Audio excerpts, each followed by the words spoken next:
I stood barefoot on the cold porch watching smoke curl from the burn barrel. My wedding dress, my grandmother's coat. 3 years of clothes, gone. My mother-in-law smiled. Maybe now you'll dress like you belong. She didn't know I'd just walked out of the lawyer's office that morning. My name is Caroline Whitfield. I'm 32 years old, and for 3 years I lived in a big white farmhouse outside Asheville, North Carolina, where I learned exactly how cruel polite people can be when they think no one important is watching. I met Daniel at a small diner off Route 25 where I waitressed nights to pay my way through nursing school. He came in alone on a Tuesday, ordered black coffee and a slice of pecan pie, and tipped me $20 on a $6 tab. He came back the next Tuesday. And the Tuesday after that, he was kind in a slow, careful way that felt rare.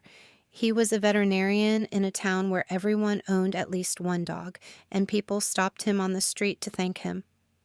I thought I'd found something gentle. I really did. My grandmother Eleanor raised me after my parents died in a car accident when I was 7.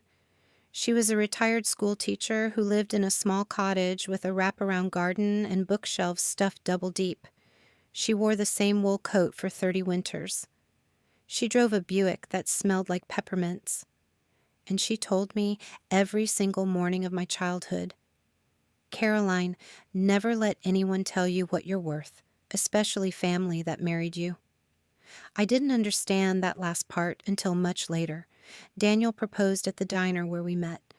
We got married in a small ceremony at the courthouse because his mother said a real wedding would embarrass the family, given my background. I didn't fight it. I should have. That was the first sign, and I missed it. After the wedding, Daniel told me his parents needed help around the farmhouse. His father Harold had a bad back from 40 years as a contractor. His mother Margaret had her nerves, so we'd live with them, just for a little while, just until things settled. We never moved out. The Whitfields were old money in our part of the state. Harold's grandfather had built half the buildings downtown. Margaret came from a line of bankers and judges. They had the kind of money that didn't show up in flashy cars, but in quiet things. Like the way they spoke to waitresses, the way they assumed every door would open for them, and the way they looked at me from the very first day, like something the cat dragged in and they were too polite to throw back out. Margaret started small. She'd compliment my cooking, then mention that her son had grown up on real meals. She'd hold up one of my sweaters and say, "Oh, sweetheart, did you knit this yourself? It has such a charming, homemade quality." She'd laugh. Harold would laugh. And Daniel would say later when we were alone, "She doesn't mean it that way. She just has a particular sense of humor." Daniel's older sister, Vivian, was worse. She lived 2 miles down the road in a house her parents bought her, with her husband Bradley, who worked in real estate and wore a gold watch that he checked every 6 minutes. They came for Sunday dinner every week. Vivian would walk in, kiss the air near my cheek, and ask me, "Still doing the nurse thing? That must be exhausting on your feet all day. I just couldn't." Bradley would clap Daniel on the back and say something like, "How's the missus? Still keeping you humble?" I worked 12-hour shifts at the hospital. I came home and did everyone's laundry because Margaret said her hands couldn't manage it anymore. I cooked Sunday dinner for 6 people every week and ate standing up at the counter while they sat at the dining table. I was introduced to guests as Daniel's wife. She works at the hospital. Isn't that nice? Not by name. Just Daniel's wife. I shrunk. That's the only word for it. I made myself smaller and quieter and less, hoping that if I took up no space at all, they'd stop finding new ways to remind me I didn't belong. About 6 months into the marriage, Margaret rearranged my closet while I was at work. She threw out 3 sweaters, 2 pairs of jeans, and a blouse my grandmother had sewn for me.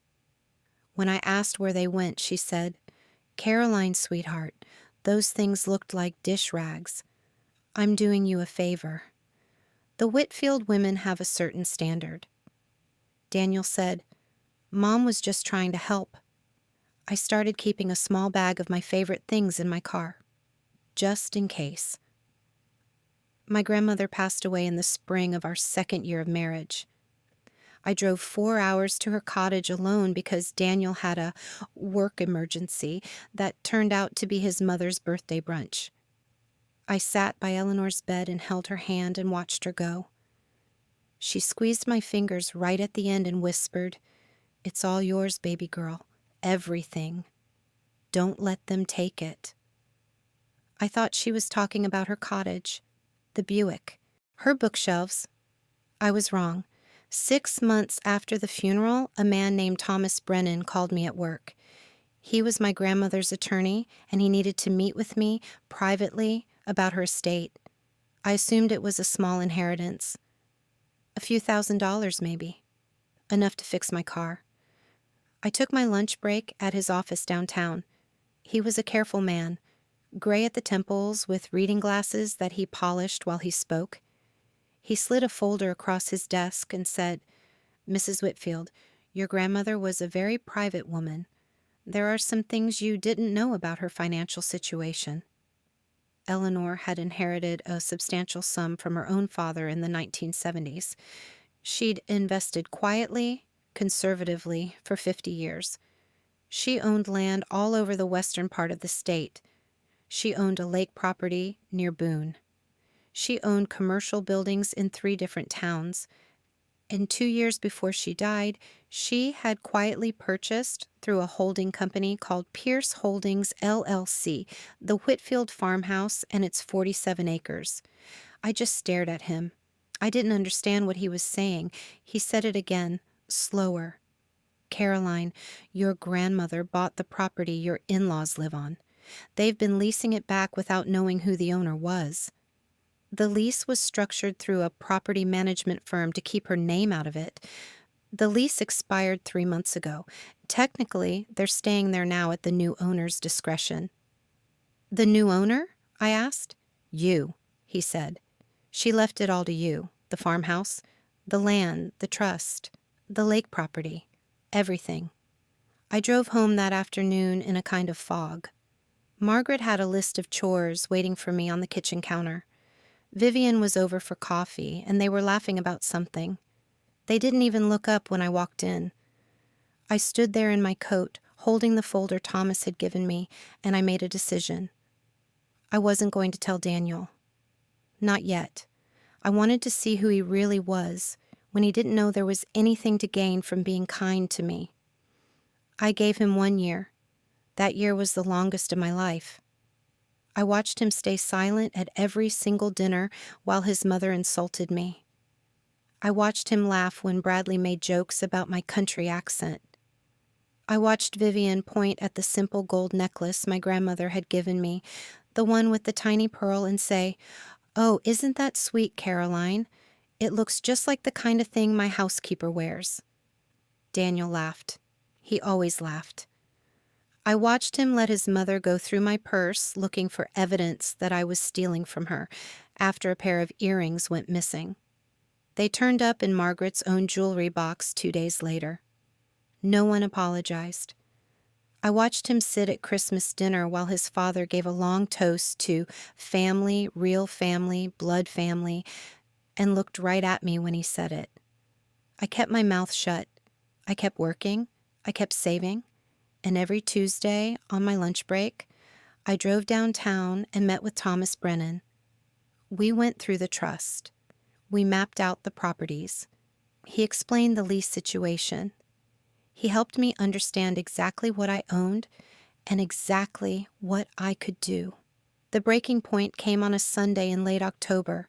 Margaret announced over pot roast that she was going to redecorate Caroline's bedroom because the curtains I'd hung, handmade by my grandmother, were an embarrassment when guests came upstairs.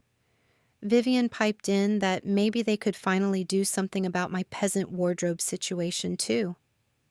Bradley laughed and said to Daniel, "You sure married down for tax purposes, didn't you, buddy?" Daniel laughed. He laughed.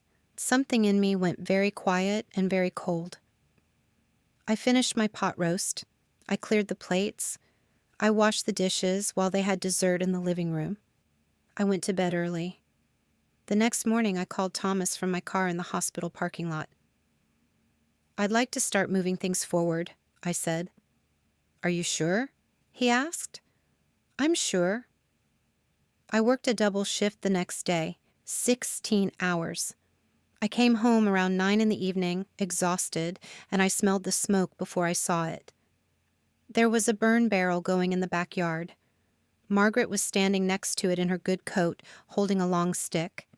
Harold was in a lawn chair drinking a beer. Vivian had come over with Bradley, and they were all standing around like it was a barbecue. My closet was empty. I checked. Every single thing I owned was in that barrel. My wedding dress, the simple one I'd bought at a discount store. My grandmother's wool coat that she'd worn for 30 winters and given to me the Christmas before she died. The blouse she'd sewn for me when I was 16. My nursing school graduation dress. Photos of my parents I kept in a shoebox under my bed. All of it. Burning. I walked out to the barrel barefoot. The grass was cold. Margaret turned and smiled at me, the warmest smile she'd ever given me. "Caroline, sweetheart," she said. "We thought it was time. You're a Whitfield now. Maybe now you'll dress like you belong in this family." Vivian said, "We can take you shopping tomorrow. There's a lovely boutique in Charlotte. My treat." Bradley laughed and said, "About time someone did something about that wardrobe." Daniel was standing in the doorway behind me. I turned and looked at him. Just looked. He opened his mouth, then he closed it. He looked at his mother. He looked at the ground. He said nothing. I didn't scream. I didn't cry. My grandmother taught me that the people who matter don't need you to perform your pain for them, and the people who don't matter don't deserve to see it. I walked back inside. I went into the bedroom Daniel and I shared. I picked up my phone. I called Thomas Brennan. "Tomorrow morning," I said, "bring everything." I slept in the guest room that night. Daniel knocked once. I didn't answer. He didn't try again. I woke up at 5. I put on my hospital scrubs, the only outfit they hadn't burned because they were in my locker at work. I went downstairs and made coffee for the whole family. I set out cream and sugar. I made toast. I cut up fruit. Margaret came down at 7, saw me in my scrubs, and smiled that warm, satisfied smile again. "There she is," she said. "I told you, Harold, she just needed a little push. Some people just need to be guided." Vivian and Bradley arrived around 9. Margaret had called them, said there was good news to celebrate. Harold sat at the head of the table with the newspaper. Daniel came down last, wouldn't look at me. At 10 o'clock exactly, the doorbell rang. I answered it. Thomas Brennan stood on the porch in a charcoal suit, holding a leather folder. Behind him, a younger associate carried a second folder and a recording device. "Good morning, Mrs. Whitfield," Thomas said. I led them into the living room. Margaret stood up. "Caroline, who are these men? We don't appreciate strangers in our home without warning." I looked at her, calm as still water. "They aren't strangers," I said, "and it isn't your home." Thomas opened his folder. He introduced himself. He explained that he represented the Pierce family estate and the sole heir to that estate, who happened to be sitting in this room. He pulled out the deed to the farmhouse and the surrounding 47 acres. He pulled out the title to the barn Harold used as his workshop. He pulled out the lease the Whitfields had signed 9 years ago, which had quietly transferred ownership to Pierce Holdings 2 years ago, and which had expired 3 months ago without renewal. He read it all out slowly in his careful voice. He explained that the property's current owner was Caroline Whitfield, born Caroline Pierce, that the lease was expired, that the Whitfields were currently residing on the property at the owner's discretion. He paused. He looked at me. There's also the matter of the trust, he said. He listed it. The lake property, the commercial buildings, the investment accounts, the land in 3 counties. Numbers that made Bradley's jaw drop slowly, like a cartoon. Numbers that made Vivian start crying. Fake at first, then real. Margaret had gone completely white. She sat down hard on the couch. Harold said, "This has to be a mistake." "It isn't," Thomas said. Daniel stared at me like he had never seen my face before in his life. I stood up. I walked to the center of the room. I looked at each of them in turn. "My grandmother," I said, "the woman whose coat you burned last night was Eleanor Pierce. She was a quiet woman. She wore old sweaters because she didn't need to prove anything to anyone. She bought this house 2 years before she died because she could see what was happening to me, even when I couldn't admit it to myself. She left everything to me. She told me to never let anyone tell me what I was worth, especially not family that married me." The room was completely silent. "You have 30 days to vacate," I said. "All of you. The lease is over. There won't be a new one." Margaret stood up, shaking. "Caroline, sweetheart, you can't be serious. This is our home. This has been our family home for 9 years," I said. "You've been renting from a woman whose name you never bothered to learn." Vivian started sobbing for real now. "But where will Mom and Dad go? You can't just throw them out, Caroline. You're family." "Am I said. "Was I family last night when you stood around laughing while my grandmother's coat burned?" Bradley cleared his throat. "Look, Caroline, about those loans Daniel and I worked out a few years back. Take it up with Mr. Brennan," I said. Daniel stood up. He came toward me, his hands out. "Honey, Caroline, please, just wait. We can fix this. We can talk. I should have said something last night. I know I should have, but you should have said something 3 years ago," I said. "You had every chance. Every dinner. Every Sunday. Every time your mother called me a name with a smile on her face. You laughed, Daniel. You laughed." Thomas reached into his folder and pulled out one more set of papers. He handed them to me. I handed them to Daniel. "These are divorce papers," I said, "already filed. You'll get a fair settlement. Nothing from the trust, nothing from my grandmother's estate, but a fair share of what we built together, which, honestly, was mostly built by me. You can keep the truck. You can keep your half of the joint account. You can keep your name." Daniel started to cry. I had never seen him cry, not once in 3 years of marriage. Not when his uncle died. Not at our wedding. "Caroline, please, I love you. I'll change. I'll stand up to them. You watch them burn my grandmother's coat," I said. "There's nothing left to save." I walked out of the living room. I went upstairs. I packed the small bag I kept in my car, the one with the things that mattered most. My grandmother's pearl necklace, a few photos I'd hidden in my locker at work, my nursing license, my passport. I drove to a small inn 40 miles away. I checked in under my maiden name. I slept for 14 hours. A week later, I drove back to the farmhouse. They were gone. Margaret had taken her good china. Harold had taken the truck. Vivian had taken some furniture she insisted was rightfully Mom's. Daniel had taken his clothes and left a long letter on the kitchen counter that I didn't read. I burned it in the same barrel they'd used on my things. I walked through the empty house. I opened every window. I let the cold mountain air rush through the rooms for the first time in maybe 100 years. I planted my grandmother's favorite flowers, black-eyed Susans, in the front bed. I bought one new dress at a small shop in town. Soft cotton, pale yellow, simple. I hung it in the closet by itself. It's been 2 years now. I still work at the hospital. I don't need to, but I love it. I rent out parts of the trust property to a young couple starting a horse rescue. I sold one of the commercial buildings and used the money to start a scholarship in my grandmother's name for girls going to nursing school. I haven't spoken to any of them since the day Thomas read the deed. I heard Margaret and Harold moved into a small apartment in town.